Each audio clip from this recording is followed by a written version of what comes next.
भगवत गीता अध्याय 15 में आप सभी का स्वागत है। इस अध्याय में जो हम देखेंगे वो इसके नाम से ही पता चल जा रहा है, पुरुषोत्तम योग। तो सर्वोच्च पुरुष का जो योग, यानी कि भगवान जो है परम पुरुषोत्तम है, तो वो अपने जो है योग के बारे में यहाँ पे बताएंगे। वास्तव में ऐश्वर्यों के बारे में भगवान बताते आए हैं, तो आज वही चीज हम लोग देखेंगे। देखिए, पिछले अध्याय में हमने देखा कि प्रकृति के 3 गुण कौन से होते हैं, कैसे वो हमें बांधते हैं, उनके लक्षण क्या क्या होते हैं, उनकी गति क्या क्या होती है ना। जैसे मृत्यु, सतोगुणी व्यक्ति की अगर मृत्यु होती है तो वो उच्च लोकों को प्राप्त करता है। रजोगुणी इस मृत्यु लोक में ही रह जाता है। और तमोगुणी जो व्यक्ति है वो अधम से अधम योनियों को प्राप्त करता है। लेकिन भगवान ने ये नहीं बताया कि जो व्यक्ति पूर्णतः मुक्त हो जाता है उसका क्या होता है। जो तीनों गुणों से मुक्त हो जाएगा, जो तीनों गुणों के बंधनों से मुक्त हो जाएगा, उसकी गति क्या होती है, तो उसी के बारे में हम लोग इस अध्याय में देखेंगे। श्री भगवान उवाच ऊर्ध्वमूलमधः शाखं स्वत्थं प्राहुरव्ययम् छंदांसि यस्य पर्णानि यस्तं वेद स वेदवित्। भगवान ने कहा जाता है कि एक शाश्वत वृक्ष है जिसकी जड़ें तो ऊपर की ओर है, वो शाखाएं नीचे की ओर, तथा पत्तियां वैदिक स्रोत है। जो इस वृक्ष को जानता है वो वेदों का ज्ञाता है। तो अभी यहाँ पे भगवान किसी वृक्ष की बात कर रहे हैं। ऐसा वृक्ष जो कि उल्टा है। उल्टा है मतलब कि जिसकी पत्तियां जो है, जिसके माता जी मेरी आवाज क्लियर है ना? जी प्रभु जी, हरे कृष्णा। जी माता जी। तो जिसकी जो जड़ें हैं वो नीचे की ऊपर की ओर है, और जो पत्तियां हैं और जो उसके शाखाएं हैं वो नीचे की ओर है। तो ऐसा पेड़ होता है। क्या आपने किसी ने देखा है ऐसा कोई पेड़ जो कि ऐसा उल्टा कहीं पे? क्या ऐसे पेड़ होते हैं? कोई बता सकता है कि ऐसे पेड़ होते हैं? कोई किसी ने देखे हो अगर कहीं पे भी?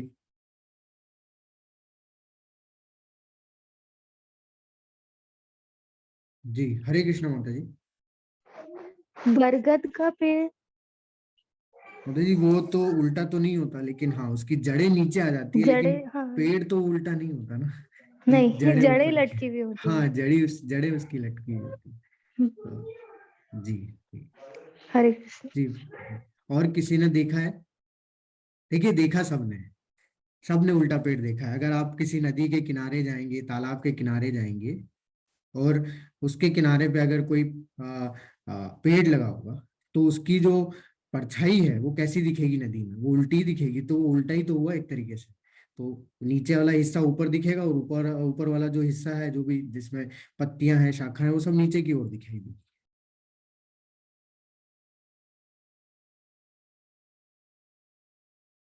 तो ये जो यहाँ जिस पेड़ की बात भगवान कर रहे हैं वो क्या है? वो और कुछ नहीं, वो हमारा भौतिक संसार है जिसमें कि हम लोग रह रहे हैं। जो कि क्या है? आध्यात्मिक संसार में जो पेड़ है, यानी आध्यात्मिक संसार रूपी जो पेड़ है, उसका प्रतिबिंब है, उसका एक परछाई है। बिल्कुल उल्टा प्रतिबिंब है। देखिए, हम बार बार ये चीज बोलते हैं कि भौतिक संसार में जो कुछ भी है वो सब कुछ टेम्पररी है, वो सब कुछ क्षणिक है, यहाँ पे मिलने वाले सुख क्षणिक है। तो फिर जब ये सब चीजें यहाँ पे टेम्पररी है, तो कहीं तो कोई तो ऐसी जगह होगी जहाँ पे ये सब चीजें परमानेंट होगा। कोई तो ऐसी जगह होगी ना। मतलब तभी तो हम बता पा रहे हैं कि ये टेम्पररी है। जैसे अगर मान लो, अगर असली नोट नहीं होते, तो जो नोट नकली बनाते हैं लोग, उनको कैसे पता चलता है कि नकली नोट है ये? असली पता है तभी तो पता कर पाते हैं ना हमने कि ये नकली है। वैसे ही कोई ऐसी जगह होगी जहाँ पे कि ये सब चीजें शाश्वत है, तभी हम लोग इसको भगवान यहाँ पे क्या बोल रहे हैं कि टेम्पररी है। सब चीजें यहाँ पे क्षणिक है।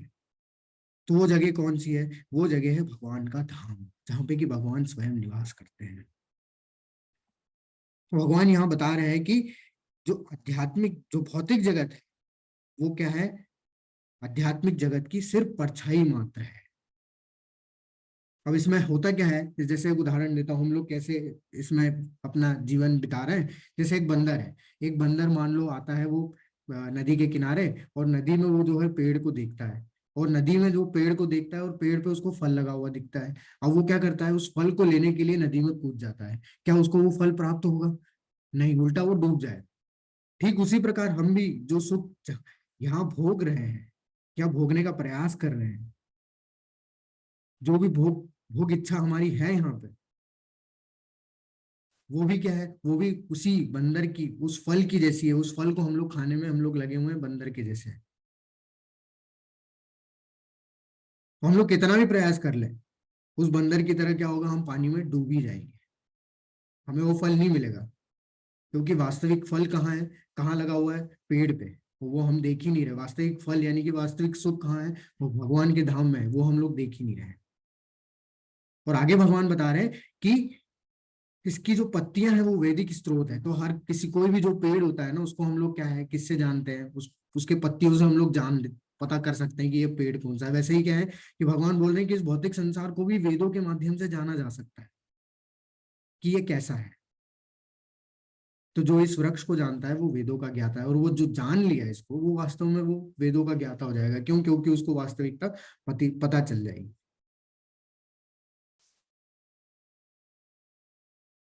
प्रभुपाद जी बताते हैं, इस भौतिक जगत के बंधन की तुलना अश्वत्थ के वृक्ष से की गई। अश्वत्थ का वृक्ष कौन सा वृक्ष है? जब भगवान ने अपना ऐश्वर्य बताया था तो उसमें बोला था कि मैं वृक्षों में अश्वत्थ हूँ। अश्वत्थ का वृक्ष ऐसा वृक्ष होता है जिसका ना तो आदि होता है, ना अंत होता है, ना मध्य होता है। इतना विशाल होता है। इसलिए भगवान बोल रहे हैं कि ये जो इसलिए यहाँ पे प्रभुपाद जी बता रहे हैं कि ये जो भौतिक जगत है, ये किसके समान है? अश्वत्थ के वृक्ष के समान है, जिसका आदि अंत और मध्य कहीं नहीं है। जो व्यक्ति सकाम कर्मों में लगा रहता है, यानी कि फल की इच्छा के लिए कार्य करता रहता है, उसके लिए इस वृक्ष का कोई अंत नहीं होता। वह एक शाखा से दूसरी में और दूसरी से तीसरी में घूमता रहता है। इस जगत रूपी वृक्ष का कोई अंत नहीं है, और जो इस वृक्ष से आसक्त है उसकी मुक्ति की कोई संभावना नहीं है। तो जो जितना ज्यादा इससे अटैच रहेगा वो मुक्त नहीं हो पाएगा। क्योंकि वही है, जो जितना ज्यादा भौतिक प्रकृति से अटैच होगा उतना ज्यादा बंधनों में बनता रहेगा। वैदिक स्रोत जो आत्मोन्नति के लिए है, वही इस वृक्ष के पत्ते हैं। इस वृक्ष की जड़ें ऊपर की ओर बढ़ती है, क्योंकि वे इस ब्रह्मांड के सर्वोच्च लोक से प्रारंभ होती है, जो कि ब्रह्मा जी का लोक है, जहां पर ब्रह्मा जी स्थित है। यदि कोई इस मोह रूपी अविनाशी वृक्ष को समझ लेता है तो वह इससे बाहर निकल सकता है। तो यहाँ आप देखिए, ये जो वृक्ष है इसमें सबसे ऊपर जो जड़ है, जहाँ पे कि जहां से ये वृक्ष स्टार्ट हो रहा है, वो क्या है, वहां ब्रह्मा जी है, क्योंकि ब्रह्मा जी क्रिएटर है इस भौतिक संसार के। तो ब्रह्मा जी सबसे ऊपर है। तो ऊपर जितने भी जो आते हैं वो क्या, ऊपर जितने भी हिस्सा होगा जो भी इस पेड़ का है, वो कैसा होगा, वहां पे सारे जो है उच्च लोक होंगे। तो व्यक्ति क्या करता है, ये जो टहनियां है, टहनियां यानी कि पायस एक्टिविटी, यानी कि पुण्य कर्म करने करके जो है वो उच्च लोकों को प्राप्त कर सकता है। पाप कर्म करके वो नीचे की योनियों को प्राप्त करता है। बीच में कहीं पे क्या होता है, बीच में हम लोगों का लोक है ना, जहाँ पे कि हम लोग निवास कर रहे हैं, भूल लोग। तो इस तरीके से इसको जो है बताया गया है कि यहाँ जितनी जो भी हम लोग चीजें देख रहे हैं, वो वास्तव में शाश्वत रूप से, नित्य रूप से जो है भगवान के धाम में है, बनी हुई है, कभी भी समाप्त नहीं होती। लेकिन ये भौतिक संसार जो है वो क्या हो जाता है, समाप्त होता चला जाता है। इस वृक्ष की शाखाएं ऊपर तथा नीचे फैली हुई है और प्रकृति के तीनों गुणों द्वारा पोषित है। इसकी टहनियां इंद्रिय विषय है। इस वृक्ष की जड़ें नीचे की ओर भी जाती है, जो मानव समाज के सकाम कर्मों से बंधी हुई है। देखिए, यहाँ भगवान फिर से वही चीज बोल रहे हैं कि ये जो भौतिक संसार रूपी वृक्ष है ना, इसको पोषण कैसे मिलता है? प्रकृति के तीनों गुणों से, जो हमने कल पढ़े, सतोगुण, रजोगुण और तमोगुण से। तो जितना जो जितना हम लोग प्रकृति के इन तीनों गुणों से बंधे रहेंगे, इन तीनों गुणों में उलझे रहेंगे, तो ये जो वृक्ष है, ये जो भौतिक संसार रूपी, जो भौतिक संसार रूपी जो ये वृक्ष है, ये हमारे लिए और ज्यादा, हमारे लिए क्या होता जाएगा, फैलता जाएगा और बड़ा होता जाएगा। यानी हम इस भौतिक संसार में और ज्यादा उलझते रहेंगे। तो जितना ज्यादा हम लोग भोग करेंगे, जितना ज्यादा भोग इच्छाओं में बंधे रहेंगे, तीनों गुणों में बंधे रहेंगे, उलझे रहेंगे, इससे निकलने का प्रयास नहीं करेंगे, उतना ही ज्यादा हमारा ये वृक्ष क्या है, बढ़ता जाएगा, और हम कभी भी फिर इससे निकलने के योग्य नहीं बन पाएंगे। परंतु एक प्रश्न आता है कि फिर इस वृक्ष से आखिर बाहर निकले तो निकले कैसे, है ना, ये भी तो है।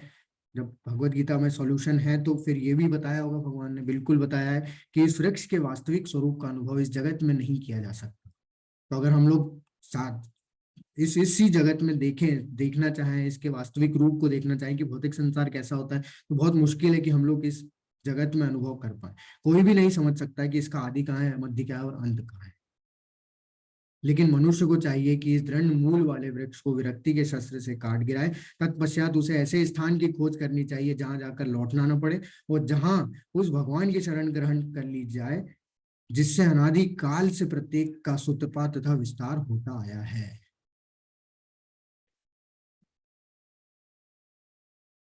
तो यहाँ भगवान बता रहे हैं कैसे निकलना है इस भौतिक जगत रूपी जो वृक्ष है, इससे बाहर कैसे निकलना है। देखिए, हमारे इस संसार में, जो हम जिस संसार में फंसे हुए हैं, उसमें फंसने का सबसे बड़ा कारण क्या है, सबसे मूल कारण क्या है? कोई बता सकता है कि हमारा इस संसार में फंसने का सबसे मूल कारण क्या है, कि क्यों हम लोग इस भौतिक संसार में फंसे हुए हैं, क्यों हम लोग तीनों गुणों में बंधे हुए हैं? हरे कृष्णा माता जी। जी माता जी। हरे कृष्ण प्रभु, मतलब मैं ट्राई करूंगी। हाँ हाँ, कोई प्रॉब्लम नहीं माता जी, यहाँ हमें पे हमें क्या ऐसा होता नहीं है, है। हम मोह में बन जाते हैं। ओके। मतलब जैसे हमें कोई चीज मिली, हमें उससे लगाव बढ़ा, तो हमें है ना उसके प्रति हमारी जो आसक्ति है वो बढ़ते एग्जैक्टली। हाँ, जाती करेक्ट है। करेक्ट, बिल्कुल बिल्कुल करेक्ट माता जी, बहुत ही इससे अच्छा है बोला। ना जी जी, कभी आपकी आवाज बीच बीच भी में ब्रेक हो रही है माता कम जी। हरे कृष्ण। दो हरे कृष्ण दिन माता में जी, आपकी भी आवाज है ब्रेक हो वो रही है। मतलब जैसे मोबाइल कुछ भी लिमिटेड नहीं है। एक मिलती है, मैं तो बहुत लिमिटेड नहीं है, ये हो जाए तो और हो जाए तो वो होगा। ओके। मैं क्लियर तो हरे नहीं कृष्ण। सुन पाया, लेकिन हाँ, मैंने एक वर्ड आपसे सुन लिया है कि हम लोगों का जो है उससे आसक्ति जो है वो बढ़ जाती है, किसी भी चीज को हम लोग अगर यहाँ पे ज्यादा इम्पोर्टेंस देते तो। ठीक है, ओके, करेक्ट। और कोई बताना चाहेगा? जी प्रीति माता जी, हरे कृष्णा। आप अपने आप को अनम्यूट करिए। हरे कृष्ण प्रभु जी। जी मुझे माता जी। लगता है कि हमारी इच्छाएं, सुख ओके। भोग करने की इच्छा और भी जो इच्छा है वो इस संसार में बांधे रखती हैं, ओके। जिस ओके। जिस कारण मोह भी होता है, जी जी। जिस वजह से जी प्रभु बिल्कुल करेक्ट, इच्छा है हमारी, एग्जैक्टली। जी। ओके, हरे कृष्ण माता जी। हरे हरे कृष्ण पुष्पा माता जी, आप बताना चाहेंगे? आप अपने आप को अनम्यूट करिए माता जी। ओके। तो जैसा कि माता जी ने बताया, दोनों माता जियों ने, कि वास्तव में जो इच्छा है, जो आसक्ति है ना, तो जो मूल कारण है, बिल्कुल करेक्ट है कि वो आसक्ति हमारा अटैचमेंट है। तो इच्छाएं हमारी कब प्रकट होती है? जब हमारा अटैचमेंट हो जाता है किसी चीज से, तभी हमारी अंदर इच्छाएं जो है और ज्यादा जो है आने लगती है, क्योंकि हमारी आ, आ- आकांक्षाएं जो असीमित, हमारी इच्छाएं असीमित है, उसकी कोई सीमा नहीं है। तो हमारा मूल कारण इस संसार में फंसने का क्या है, कि हम लोग अटैच हैं इस भौतिक जगत से। तो लोग जब भी आसक्त हो जाते हैं, वो इसमें क्या है, उलझते रहते हैं। जैसे कोई अपने परिवार से आसक्त है, कोई अपने पैसे से आसक्त है, कोई अपने पद से आसक्त है, कोई अपने आसपास के लोग जो होते हैं उनसे आसक्त है। मतलब बहुत सी ऐसी चीज है, कोई गाड़ी से आसक्त है, कोई, मतलब बहुत पूरा भौतिक जगत में जो माया है वो क्या करती है, हमें प्रलोभन देती है, और हम लोग उससे क्या हो जाते हैं, आसक्त हो जाते हैं। वही अटैचमेंट क्या करता है, हमें हमारे अंदर की जो है इच्छाओं को प्रकट करने के लिए, हमें क्या करता है, इंद्रिय भोग करने के लिए मजबूर कर देता है। और फिर हम लोग क्या है, जब इंद्रिय भोग कर लेते हैं, अपनी प्रसन्नता के लिए कार्य करने लग जाते हैं, तो जो भी कार्य हम लोग करेंगे अपने लिए, उसमें क्या है, हम लोग बनते चले जाएंगे। तो ये जो आसक्ति है, जो अटैचमेंट है, बहुत ही ज्यादा जो है क्या करता है, हमें इस संसार में बांधे रखता है। तो इससे निकलने का एक ही तरीका है, इसलिए भगवान इस यहाँ पे बोल रहे हैं कि इस वृक्ष से कैसे निकला जाए। वृक्ष को, दृढ़ मूल वाले वृक्ष को विरक्ति के शस्त्र से काट गिराए। विरक्ति यानी कि डिटैचमेंट से, वैराग्य से जो है इसको क्या करो, काट गिराओ। और अब क्या है, क्या हम लोग अपने अटैचमेंट को खत्म कर सकते हैं क्या? नहीं, संभव नहीं है। इसलिए भगवान बोल रहे हैं कि अटैचमेंट को खत्म नहीं कर सकते। उसको क्या करो तुम, ऐसी स्थान की खोज करनी चाहिए जहां पर तुम एक बार चले जाओ तो फिर कभी लौट के वापस ना आओ। और वो क्या, कौन सा स्थान है? वो है भगवान की शरण ग्रहण करना, यानी कि भगवान के धाम को प्राप्त।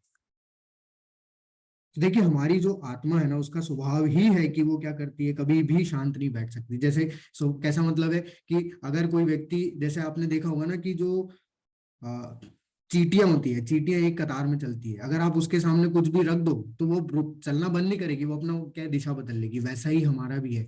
इसका आ, हमारी जो इच्छाएं इतनी है कि हम लोग कभी भी उसको शांत नहीं कर सकते या उसको दबा नहीं सकते। तो आत्मा का स्वभाव ही है कि वो क्या करती है, वो कभी भी शांत नहीं बैठ सकती। उसको कहीं ना कहीं हमें क्या है, इंगेज करके रखना पड़ेगा। और अगर हम लोग इंगेज नहीं करेंगे तो हम लोग पाप कर्मों में लिप्त हो जाएंगे।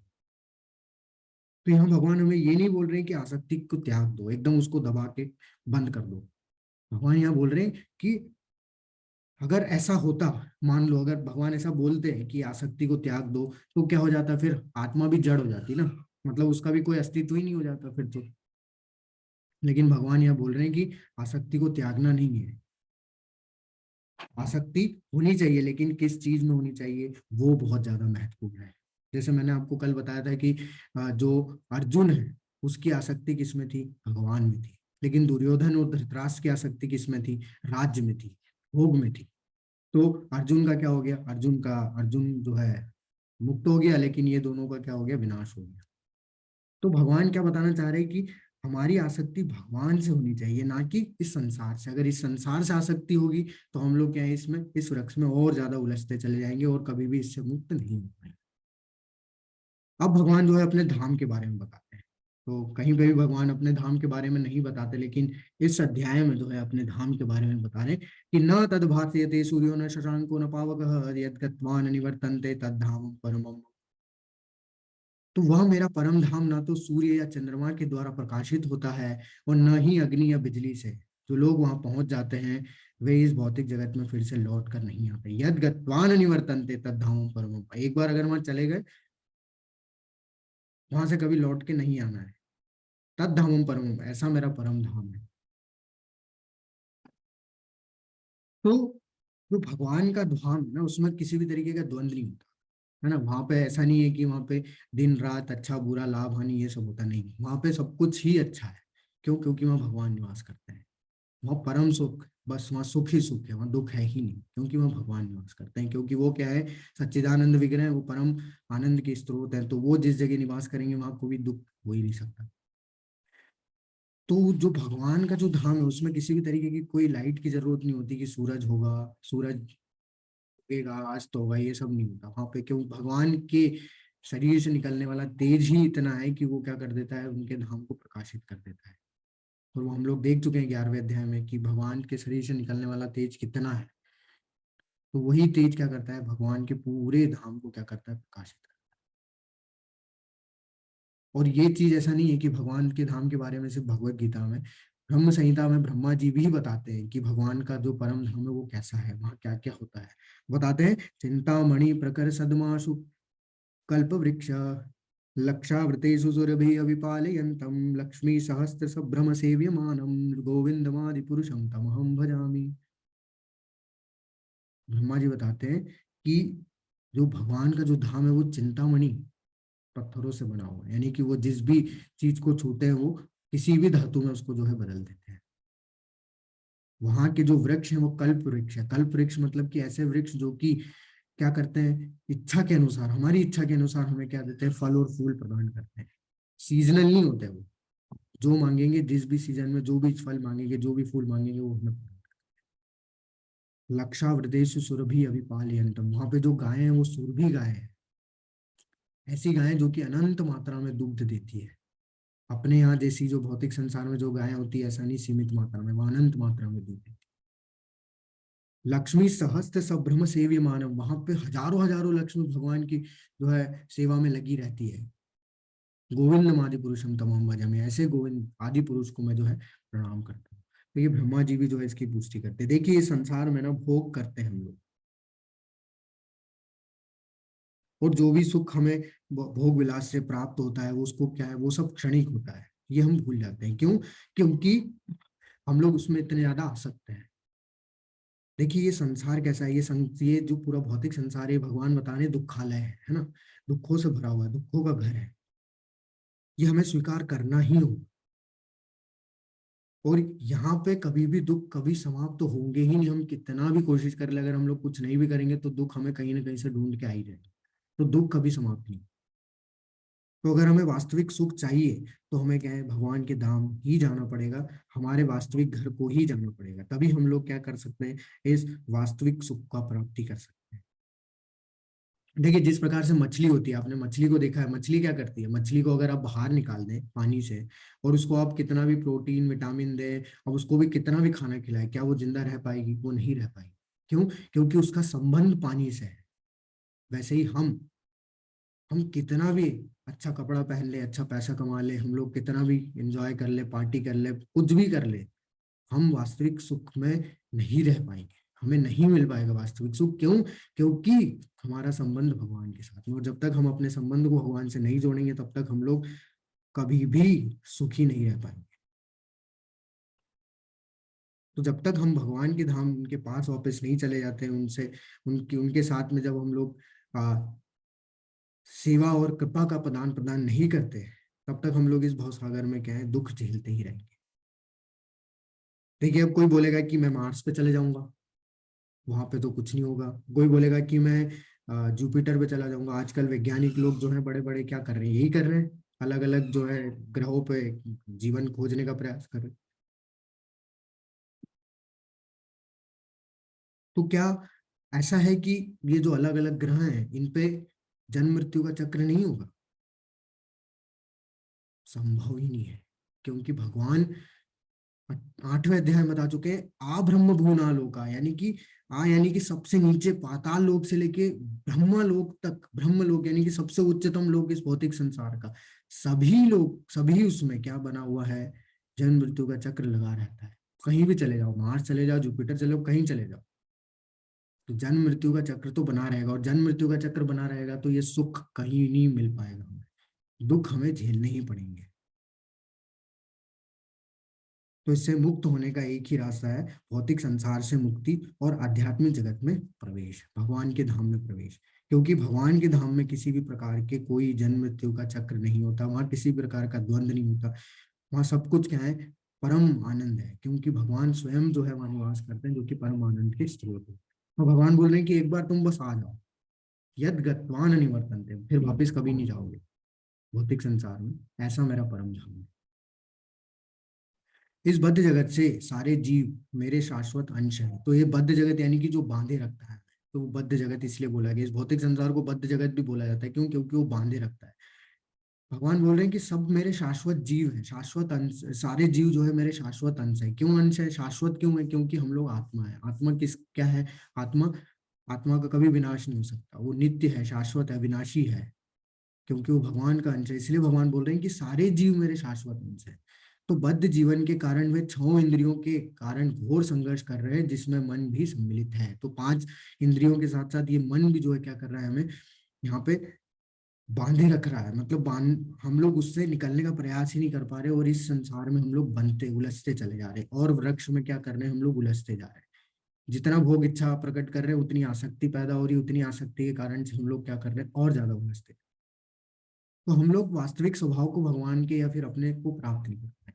देखिए एक उदाहरण देता हूं मैं आपको, कि एक जैसे पिता है ना, वो क्या करता है कि वो बहुत अपने बच्चों के लिए बहुत मेहनत करता है, बहुत ही अपने बहुत सेक्रीफाइस करता है। वो अपने माता पिता जो दोनों ही, मैं उदाहरण दे रहा हूँ कि जो माता पिता होते हैं बहुत सेक्रीफाइस करते हैं, कि जिससे क्या हो सके कि जो उनका बच्चा है वो किसी कष्ट को ना झेल पाए, वो आराम से क्या है, जो भी उसको चाहिए वो आराम से उसे मिल जाए, आराम से वो पढ़ाई करे, अपना जीवन बिता ले। तो उसके लिए वो बहुत कष्ट उठाते हैं।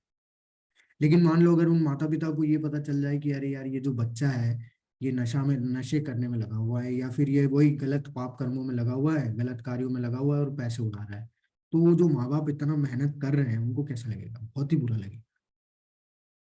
वो पूरी तरीके से क्या हो जाएंगे, टूट जाएंगे, कि बताओ हम लोग इतना जो है इसके लिए सेक्रीफाइस कर रहे हैं और ये इस तरीके के जो है पाप कर्मों में लग के पैसे उड़ा। ठीक उसी प्रकार हमारे भी पिता कौन है? भगवान है।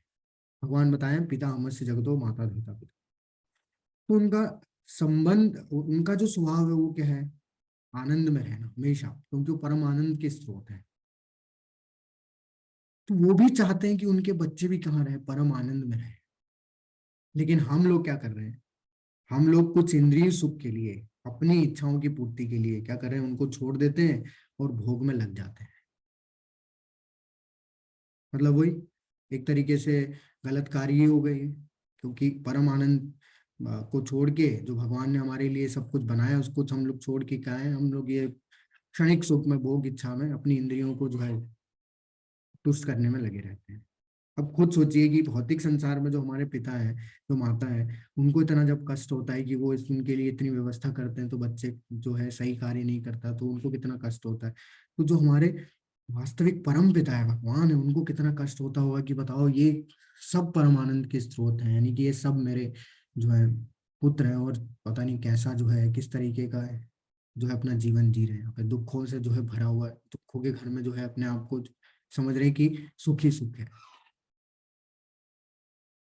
उनको कितना दुख होता होगा ये देख के। यहीं पे एक छोटी सी कहानी आती है कि एक राजा था, है ना? तो उसका पुत्र था, उसका एक पुत्र होता है। तो बचपन में क्या करता है राजा? उसको जो है, उस पुत्र को बहुत ही अच्छे से रखता है। मतलब उसको एकदम राजा जैसा जीवन ही जो है उसके साथ में उसको राजा जैसा जीवन ही देता है। मतलब कि जैसा वो जीता है वैसा ही उसको भी जो है उसको जीवन देता है, उसके साथ सब सारे वही चीजें जो है। लेकिन जब बच्चा बड़ा हो जाता है तो क्या है, वो जो बच्चा है वो बोलता है कि मुझे राजा बनना है।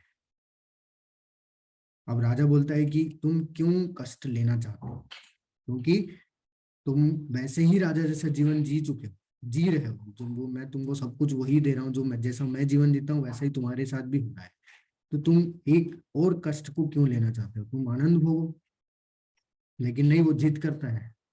वो इतना जिद्दी हो जाता है कि वो क्या करता है, वो घर छोड़ के चला जाता है। और वो क्या है, ऐसे ही राज्यों में, अलग अलग राज्यों में भटकता रहता है। अब राजा सोचता है कि अच्छा चलो ठीक है, ये चला गया है, तो वो अपने मंत्री को भेजता है। अब देखिए, मंत्री को तो जानता है वो लड़का, और वो मंत्री को जब देखता है कि आ गया, ये तो मंत्री है, मंत्री उसको समझाता है, तो वो बोलता है नहीं नहीं, मैं नहीं जाऊंगा। अपने राजा को बोल दो कि मैं खुद कमाऊंगा, खुद खाऊंगा, और खुद जो है अपना जीवन जीऊंगा राजा जैसा। तो वो मंत्री को भगा देता है। अब कई दिन और बीत जाते हैं, कुछ सालों के बाद फिर और पता चलता है कि ये तो अभी भी भटक रहा है, अब ये दूसरे राज्यों में भटकने लग गया। तो राजा क्या करता है कि अच्छा, ये तो मंत्री को जान जा रहा है, तो वो किसी एक साधारण व्यक्ति को बुलाता है अपने राज्य से और बोलता है कि जाओ उसको नौकरी दे, उसकी यही इच्छा है। तो वो क्या करता है, वो जो साधारण व्यक्ति है जाता है और वो उस लड़के को बोलता है कि मैं तुमको नौकरी देना चाहता हूँ, तुम नौकरी कर लो, इतना भटक रहे हो तो मुझे अच्छा नहीं लग रहा है।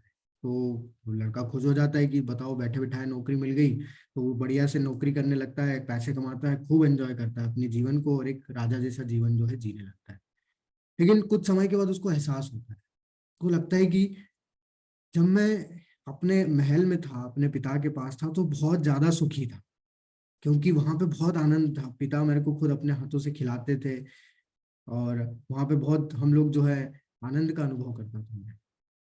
तो मैंने गलत किया है, तो मैं क्या करूंगा, अपने पिता से जाके क्षमा मांगूंगा। भले ही वो मुझे क्या कर दे, नकार दे, मुझे भगा दे, कुछ कर दे, लेकिन मैं क्षमा उनसे मांगना चाहता हूँ, तो मैं जाऊंगा और क्षमा मांगूंगा। और वो हिचकिचाता है, लेकिन क्या है, वो दृढ़ दृढ़ संकल्प ले लेता है कि नहीं, मैं क्षमा तो मांगूंगा, भले ही मुझे वो भगा दे। लेकिन जब वो जाता है तो क्या होता है, जब वो जाता है तो उसके महल के गेट पे ही जो है पिता पहले से बैठे हुए होते हैं, उसके इंतजार करते हुए। जैसे ही वो जाता है, पिता उसको आलिंगन करते हैं और स्वयं अपने साथ महल के अंदर लेके जाते हैं। देखिए, ठीक ये जो कहानी है, ऐसे ही क्या है, इस तरीके से, इस लड़के की तरीके से हम भी क्या है, भगवान से जिद करके अपनी इच्छा, बुरी इच्छाओं की पूर्ति करने के लिए इस भौतिक संसार में आ गए, फंस गए। और भगवान हमें निकालने के लिए अपने मंत्रियों, पार्षदों को भेजते हैं, किसके रूप में? गुरु, साधु और शास्त्रों के रूप में। लेकिन हम उनकी बात ध्यान नहीं देते, हम उनको जो है भगा देते हैं। हम बोलते हैं कि ये सब ढोंगी है, अंधविश्वासी है, इनको नहीं मानना। क्योंकि हम लोग किसके जैसा जीवन जी रहे हैं? राजा जैसा। हम क्योंकि हम लोग अब सक्षम हो गए, हमको लग रहा है कि सब कार्य हम ही कर रहे हैं, तो हम लोग किसी भी चीज को एक्सेप्ट नहीं करते। लेकिन फिर भी भगवान हमारे साथ रहते हैं, वो इंतजार करते हैं कि कब इसके अंदर जो है वो वाला भाव आ जाए कि नहीं, मैं क्षमा मांगना चाहता हूँ कि मैंने से गलती हो गई। कब हमारे अंदर जिज्ञासा आने लग जाए, जब हमारे अंदर जिज्ञासा आने लग जाती है, जब हम लोग अपने से प्रश्न पूछने लग जाते हैं कि वास्तविक समस्याएं क्या है, कहाँ मिलेगा वास्तविक सुख, क्यों दुख झेल रहा हूं मैं, इतना सब कुछ है मेरे पास फिर भी, तब भगवान क्या करते हैं, स्वयं हमारी सहायता करते हैं। ददामि बुद्धिम योगम तम येन माम युपयान्ति, भगवान बोलते हैं कि मैं स्वयं फिर बुद्धि देता हूँ, मैं स्वयं उसको ज्ञान देता हूँ, जिसके माध्यम से वो क्या कर सकता है, अपनी जिज्ञासाओं को जो है पूरी कर सकता है और मेरे तक आने के लिए सक्षम बन सकता है। तो इसलिए हम संघर्ष तो कर रहे हैं, लेकिन अगर हम लोग जिज्ञासा करने लग जाएं और अगर हम प्रयास करने लग जाएं तो स्वयं भगवान हमारी सहायता करेंगे, जिससे कि हम लोग इस भौतिक संसार से मुक्त हो सके। इस संसार में जीव अपनी देहात्म बुद्धि को एक शरीर से दूसरे में उसी तरह ले जाता है जिस प्रकार वायु सुगंधी को ले जाता है। इस प्रकार वो एक शरीर धारण करता है और फिर इसे त्याग कर दूसरा शरीर धारण करता है। तो ये हम लोग दूसरे अध्याय में भी आप लोगों ने देखा होगा, माता जी ने आपको पढ़ाया होगा कि जो आत्मा है वो क्या करती है, शरीर को जो है बदलती रहती है।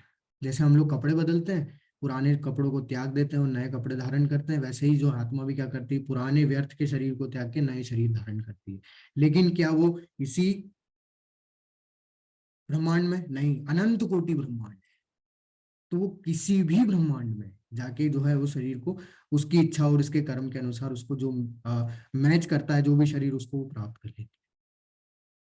तो वास्तव में ऐसा नहीं है कि जिस ब्रह्मांड में हम लोग हैं उसमें ही नहीं। जैसे यहाँ पे भगवान एक उदाहरण के तौर पे हमने समझा रहे हैं कि जैसे जो सुगंधी है उसको वायु कहीं भी उड़ा के ले जा सकती है, वैसे ही क्या करती है ये जो अनंत कोटि ब्रह्मांड है, इसमें आत्मा कहीं भी किसी भी ब्रह्मांड में जाके किसी जिससे भी उसकी इच्छा और कर्म जो है मैच करते हैं, उस शरीर को जो है धारण कर लेती है।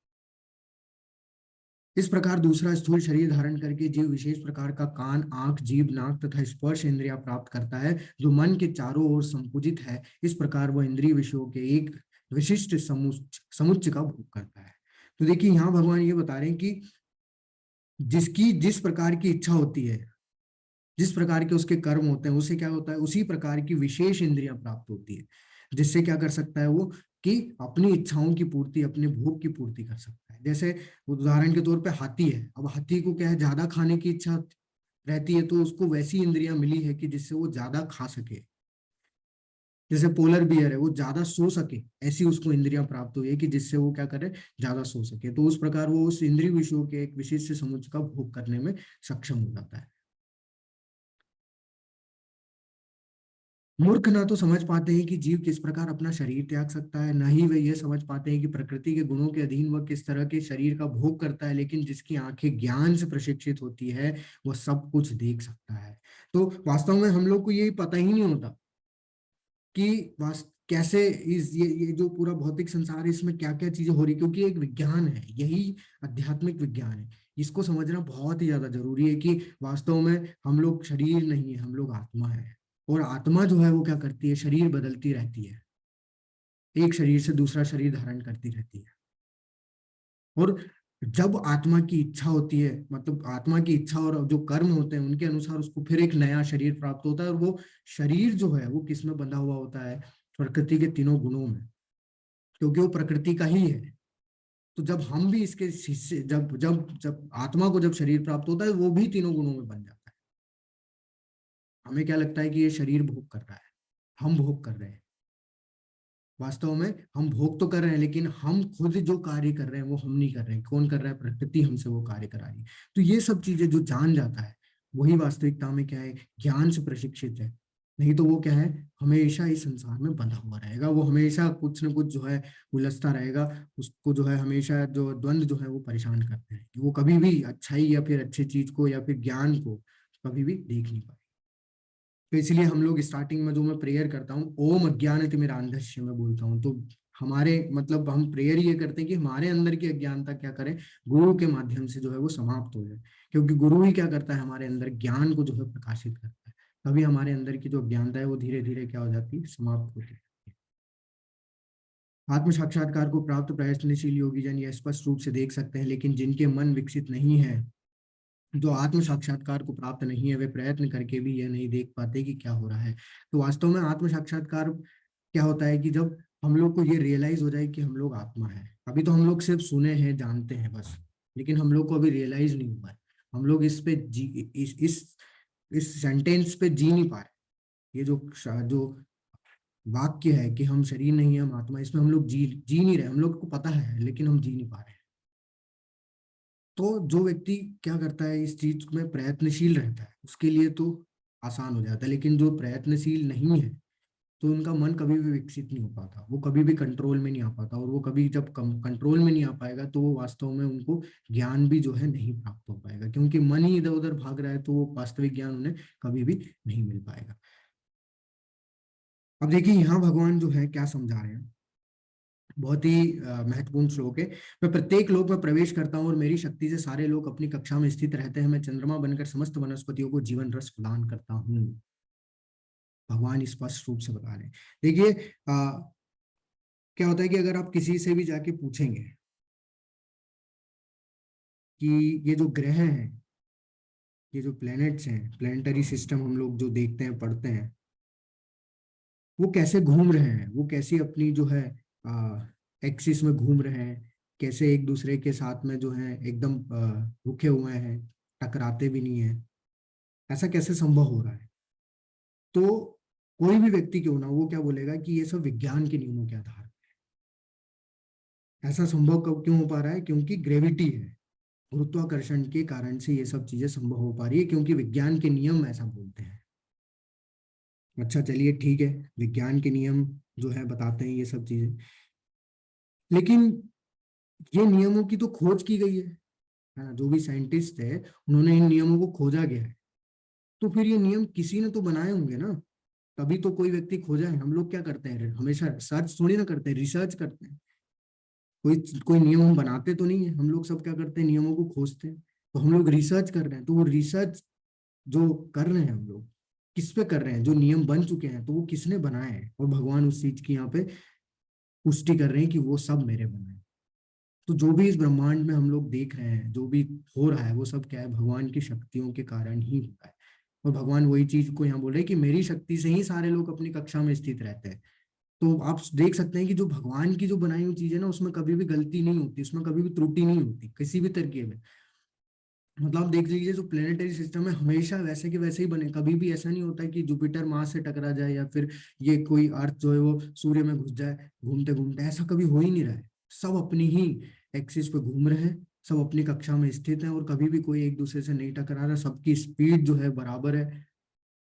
और तो और सबसे अच्छा नियम आप रोज देखते हैं कि व्यक्ति उठे ना उठे, दुनिया उठे ना उठे, लेकिन सूरज जो है वो निकल के आ जाता है।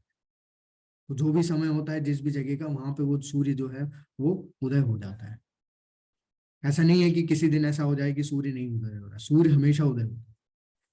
तो भगवान के जो बनाए नियम है उसमें कभी भी कोई गलती नहीं होती है। भगवान के नियम बहुत ही ज्यादा परफेक्ट है। क्यों? क्योंकि भगवान पूर्ण है, भगवान परफेक्ट है, तो वो नियम भी जो बनाते हैं वो भी परफेक्ट। इसलिए वो क्या बोल रहे हैं कि मैं चंद्रमा बन के क्या करता हूँ, जितनी भी वनस्पति है उसमें मैं जीवन रस प्रदान करता हूँ। तो जो भी हम लोग देखते हैं, जो फ्रूट्स के अंदर जो रस आ रहा है, ये सब कहाँ से आ रहा है, ये सब चंद्रमा की रोशनी के कारण से। भगवान बोल रहे हैं कि मैं ही चंद्रमा बन के इनमें क्या करता हूँ, मैं जीवन रस प्रदान करता हूँ। तो बहुत सारे ऐसी जड़ी बूटियां होती है, उसमें क्या करते हैं अभी उसी में, उसमें भी जो है चांद की जो रोशनी होती है उसके माध्यम से ही उसके अंदर रस प्रदान होता है। जैसे अगर हम लोग देखें, शरद पूर्णिमा पे क्या करते हैं व्यक्ति, दूध को जो है वो चांद की रोशनी में रखते हैं, क्योंकि ऐसा बोलते हैं ना कि अमृत गिर रहा है। तो वो सब क्या है, जीवन रस वनस्पतियों में भी उसी के माध्यम से वैसे ही तरीके से जाता है। तो भगवान बोल रहे हैं ये सब जो है वो मेरी ही शक्तियों से संभव हो पाता है, मेरे ही कारण संभव होता है। आगे भगवान बता रहे हैं कि वो अहम वैश्वानरो भूत्वा प्राणिनाम देहमाश्रित प्राणपान समायुक्त पचानि अन्नम चतुर्विधम। तो भगवान बता रहे हैं यहाँ पे कि मैं समस्त जीवों के शरीरों में पाचन अग्नि हूँ, और श्वास प्रवास में रहकर 4 प्रकार के अन्नों को पचाता हूँ। तो जो हमारे अंदर जो पाचन अग्नि है, जठराग्नि है, जो क्या करती है, हमारे खाने को पचाती है। कभी हमने ये ध्यान दिया है कि हम लोग जो खाना खाते हैं वो सीधा पेट में ही कैसे चले जाता है और फिर वो पच भी कैसे जाता है? तो ये सब हम लोग साइंस में पढ़े हैं, तो साइंस हमें ये सब चीजें बता चुका है कि ऐसे होता है, वैसे होता है, वैसे होता है। लेकिन वो जो सब चीजें अंदर चल पा रही है, जो कुछ हो पा रहा है, वो किसके माध्यम से हो पा रहा है? भगवान बोल रहे हैं वो सब मेरे मेरे ही कारण हो पा रहा है। कोई भी ऐसी चीज नहीं है जो कि भगवान के बिना संभव हो सके। तो भगवान खुद जो है पाचन अग्नि बन के हमारे अंदर जो है 4 प्रकार के अन्नों को पचाते हैं। तो हम लोग 4 प्रकार के अन्न खाते हैं। एक तो जो होता है चूसने वाला, एक होते हैं अ, चबा के खाने वाले, एक होते हैं चाट के खाने वाले, और एक होते हैं सीधा निगलने वाले। तो ये ऐसे 4 प्रकार के अन्न होते हैं। चारों प्रकार को भगवान जो है क्या करते हैं, क्या कर पाचन अग्नि के विश्वासनर खुद अग्नि बन के, पाचन अग्नि जठराग्नि बन के वो क्या करते हैं, हमारे अंदर की जो है जो भी खाना होता है उसको पचाने का कार्य भी करते हैं। उन्हीं की शक्ति से होता है।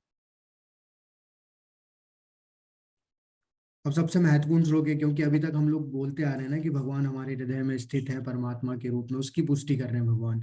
सर्वस्य चाहम हृदि सन्निविष्टो मत्तः स्मृति ज्ञानम पोहनम च वेदेश सर्वे हमेव वेद्यो वेदांत कृत वेद वित्ते वचाहम। मैं प्रत्येक जीव के हृदय में असीम हूँ और मुझी से स्मृति तथा ज्ञान विस्मृति होती है। मैं ही वेदों के द्वारा जानने योग्य हूँ। निसंदेह मैं वेदांत का संकलन करता तो हूँ तथा समस्त वेदों का जानने वाला भी हूँ। तो भगवान यहाँ पे ये चीज की पुष्टि कर रहे हैं कि सबसे पहली बात तो भगवान जो है हमारे हृदय में किसके रूप में स्थित है? परमात्मा के रूप में स्थित है। और वही चीज की पुष्टि कर रहे हैं कि मैं सभी के हृदय में असीम हूँ। अब कोई व्यक्ति बोलता है कि ये कितना बुद्धिमान है, इसकी बुद्धि कितनी तीव्र है, इसकी याददाश्त कितनी तेज है कि इसके अंदर सब कुछ जो है, इसको सब कुछ याद हो जाता है, कुछ भी जो उसको बोलो, कुछ भी देखता है ये तो सब याद कर लेता है। तो भगवान बोल रहे हैं ये स्मृति जो होती है वो भी मुझी से आती है। कोई बहुत ज्ञानी होता है, अपने आप पे बहुत घमंड करता है कि मैं बहुत ज्ञानी हूँ, लेकिन वो ज्ञान भी भगवान से ही आ रहा है। और विस्मृति, ऐसा नहीं, भूलने की क्षमता भी भगवान दे रहे हैं हमें। ऐसा नहीं कि सिर्फ याददाश्त दे रहे हैं, भुलाने की क्षमता भी भगवान दे रहे हैं। इसलिए हम लोग क्या करते हैं, अपनी पुरानी चीजों को भुलाने में सक्षम हो पाते हैं। और तो और अब लोगों का बोलना है कि वेदों को पढ़िए, तो भगवान बोल रहे हैं कि अच्छा वेदों को जो पढ़ रहा है ना, अगर वो उसको उद्देश्य ही नहीं पता है कि वेदों से क्या करना है, वेदों से अगर क्यों पढ़ना है, वेदों को बस पढ़ रहे हैं इसलिए क्योंकि हमें भगवत गीता नहीं पढ़नी है। वास्तव में वेदों का पढ़ने का उद्देश्य है कि भगवान को जानना। अगर कोई उस तरीके से पढ़ रहा है, उस उद्देश्य से पढ़ रहा है, तो इसका मतलब ये है कि वो अपना समय सही जगह उपयोग कर रहा है, अन्यथा वो नष्ट कर रहा है अपने समय। क्योंकि भगवान बोल रहे हैं कि वेदों के द्वारा जानने योग्य तो मैं हूँ। तो हम लोग क्या पढ़ रहे हैं फिर वेदों में? और भगवान ये भी बोल रहे हैं वेदों का जानने वाला भी मैं ही हूँ। तो सारे वेदों को ही भगवान, वेद क्या है, भगवान की जो है वाणी है, सारे जितने भी हमारे शास्त्र हैं वो सब भगवान की वाणी। भगवान उसी चीज की पुष्टि कर रहे हैं, सारे वेदों का जानने वाला भी मैं हूँ, सब वेदों को जानता हूँ। तो इसलिए भगवान यह चीज पुष्टि कर दी है कि क्यों ना हम लोग सिर्फ भगवत गीता को पढ़ के सारे वेदों के सार को ऐसे ही समझ लें।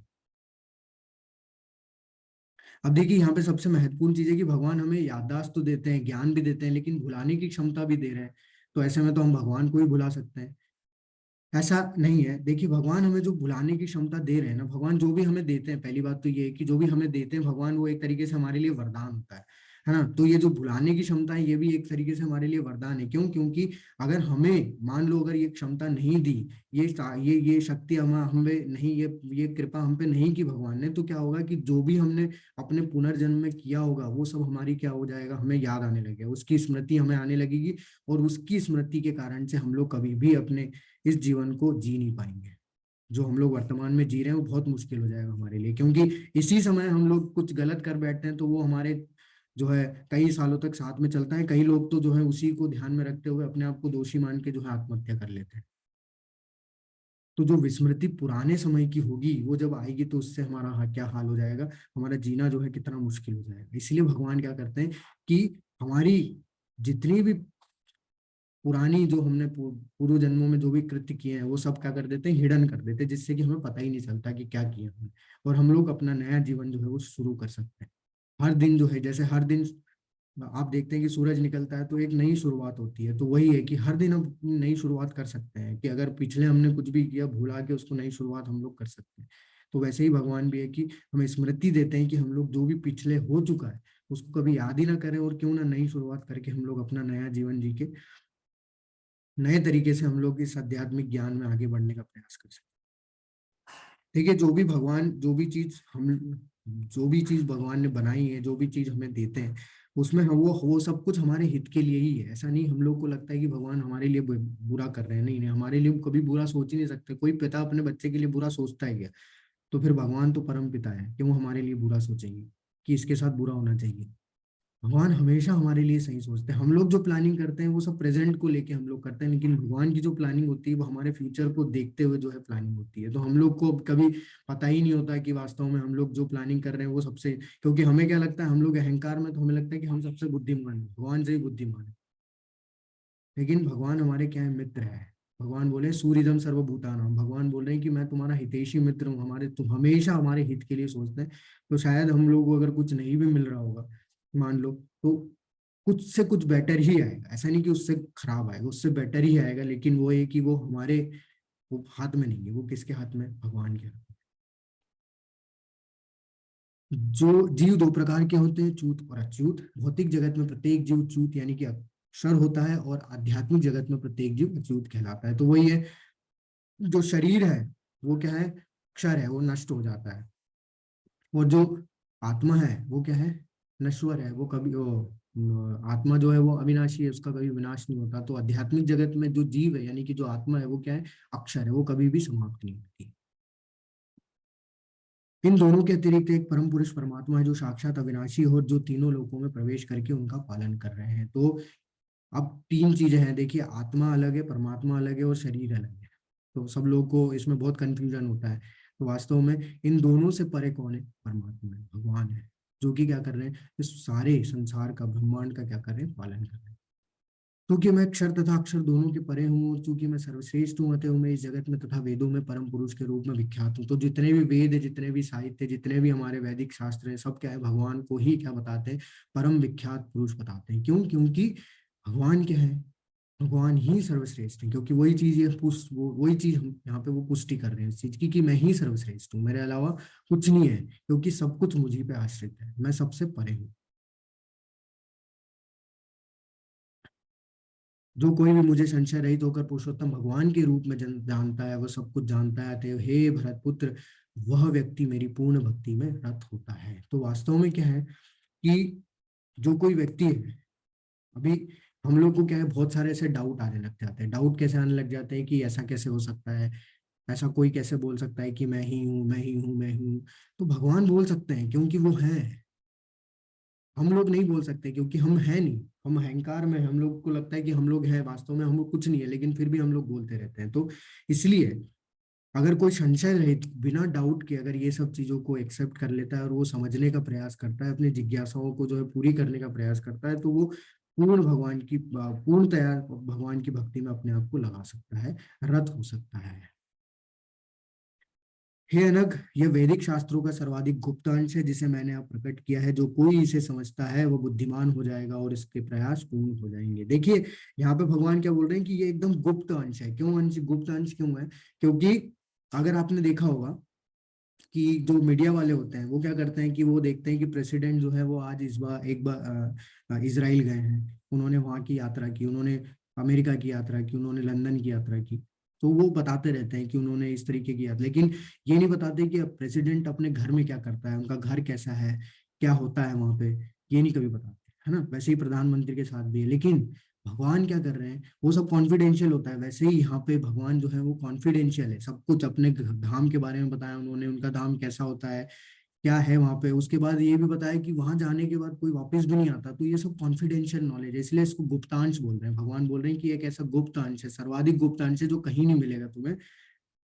और बुद्धिमान जो होगा वो उसको क्या है, समझ जाएगा, और अपने प्रयास करने में जो है वो पूर्ण हो जाएगा। जो भी वो प्रयास कर रहा है इससे मुक्त होने के लिए, वो पूर्ण हो। तो हम लोग क्या समझते हैं कि अहंकारवश ये संपत्ति मेरी है, ये सब कुछ मेरा है, क्योंकि हमने मेहनत की, हमें लगता है कि मैं संघर्ष किया हूँ तो मेरा है ये सब कुछ। तो ये सब क्या है, झूठा अहंकार है। यहाँ सब कुछ जो भी है वो सब क्या है, क्योंकि भगवान बताते हैं मृत्यु सर्व हरिष्यामि, मृत्यु सब कुछ हर लेगा, हम कितना भी कमा ले कुछ भी कर ले एक क्षण में जो है सब समाप्त हो जाएगा। तो इसका मतलब ये है कि हम लोग के पास कुछ भी स्थायी नहीं है, सब कुछ क्या है, शाश्वत नहीं है, सब टेम्पररी है। अब कोई व्यक्ति जब अपने आप को भक्ति में लगाने का प्रयास करता है, अभ्यास करता है, तो उसका जो है दृष्टिकोण बदल जाता है। कैसे, जैसे यहाँ पे आप देखिए एक व्यक्ति जो है वो क्या बोल रहा है कि उसको किसी ने मूर्ख बोल दिया तो वो एकदम पगला गया, क्योंकि उसको उसको ऐसा लगे कि उसके सम्मान को ठेस पहुंचा दी किसी ने, उसका अनादर कर दिया। तो ये झूठी प्रतिष्ठा है, क्योंकि हम लोग वास्तव में जो व्यक्ति भक्ति में वो यही बोलेगा कि मैं मूर्ख ही हूँ, क्योंकि मैंने क्या किया है, अपने पिता की बात को नकार के यहाँ पे आके मैं ये पीड़ा झेल रहा हूँ, तो मैं मूर्ख ही हूँ। तो हम लोग झूठी प्रतिष्ठा पे कभी भी विश्वास नहीं करते, क्योंकि हम लोग शरीर नहीं है, हम लोग तो आत्मा है। तो आत्मा का कोई भी किसी भी तरीके का मान सम्मान आदर अनादर कुछ नहीं होता। तो हम लोग कभी भी, जो व्यक्ति भक्ति में अपने आप को लगाए रखता है, तो उसको कभी भी किसी चीज की जो है परेशानी नहीं होती, ना वो कभी किसी झूठी प्रतिष्ठा से उसको जो है कुछ वो होता है। उल्टा ये उसको लगता है कि हाँ वो है ही मूर्ख, क्योंकि हम लोग यहाँ पीड़ा झेल ही रहे हैं। हर कुछ सब कुछ होने के बावजूद भी पीड़ा हम लोग झेल रहे हैं। वैसे दूसरा है कि भ्रम में हम लोग इल्यूजन में रहते हैं। जैसे यही मैंने बताया कि ज्ञानी व्यक्ति को क्या है, हमेशा घमंड आ जाता है कि मैं इतना पैसा कमाया हूँ, तो ये मैं सुपर टैलेंटेड हूँ, मेरा दिमाग बहुत तेज है, इसलिए मैं ये सब कुछ कर पाया हूँ। तो ये भ्रम है। वास्तव में जो व्यक्ति कृष्ण भावनामृत में है, जो व्यक्ति भगवान की सेवा में लगा हुआ है, भक्ति में लगा हुआ है, वो बोलेगा कि जो कुछ भी है मेरे पास वो भगवान की दया के कारण है, और जो कुछ नहीं है वो मेरे पास वो मेरे ही वो कर्म है, जो गलत कर्म है जो मैंने किए, जिसके कारण से मुझे वो फल नहीं मिल पा। तो ये भाव होता है उसका, क्योंकि उसे पता चल जाता है कि वास्तव में सब कुछ जो है वो कौन दे रहा है, भगवान ही दे रहा है। तो उन्हीं की दया, उन्हीं की कृपा है जो कि मेरे पास ये सब कुछ है। उसके बाद झूठे रिश्ते, हम लोग जो है हमारे नाते रिश्ते जो भी है, हम लोग उसको क्या समझते हैं, शाश्वत समझते हैं कि ये मेरे पापा है, मेरी मम्मी है, मेरे भाई है, बहन है, रिश्तेदार, दादा दादी, चाचा चाची, ताऊ ताई, ये सब क्या है, ये सब झूठे रिश्ते हैं। क्यों? क्योंकि ये सब क्षणिक है, ये सब टेम्पररी है, इसी समय तक है। और हम लोग उनसे ज्यादा इतना ज्यादा आसक्त हो जाते हैं कि रात दिन बस लगे रहते हैं। हम लोग यही भूल जाते हैं, भगवान को ही भूल जा रहे हैं, जिन्होंने हमें ये ड्यूटी दी है, जिन्होंने हमें ये परिवार दिया है इतना अच्छा, हम लोग उन्हीं को भूल जा रहे हैं। और इनके जो परिवार के चक्कर में, तो वास्तव में सारे जो परिवार वाले हैं उन्हीं को, उनको ही समझना चाहिए, सबको समझना चाहिए कि हमारा जो वास्तविक जो सच्चा रिश्ता है वो किससे है, सीधा भगवान से, क्योंकि वो ही हमारे वास्तविक माता पिता है। यहाँ जितने भी लोग हैं सब क्षणिक, टेम्परेरी, इसी समय तक है, क्योंकि वो भी क्या है, वो भी एक समय पे बूढ़े हो जाएंगे और वो भी चले जाएंगे। तो लेकिन जो भगवान से जो हमारा रिश्ता है वो कभी समाप्त नहीं होगा, शाश्वत है, क्योंकि भगवान शाश्वत है। जहां भी भक्ति होती है वहां भौतिक कल्मश नहीं रहता। भगवत भक्ति तथा,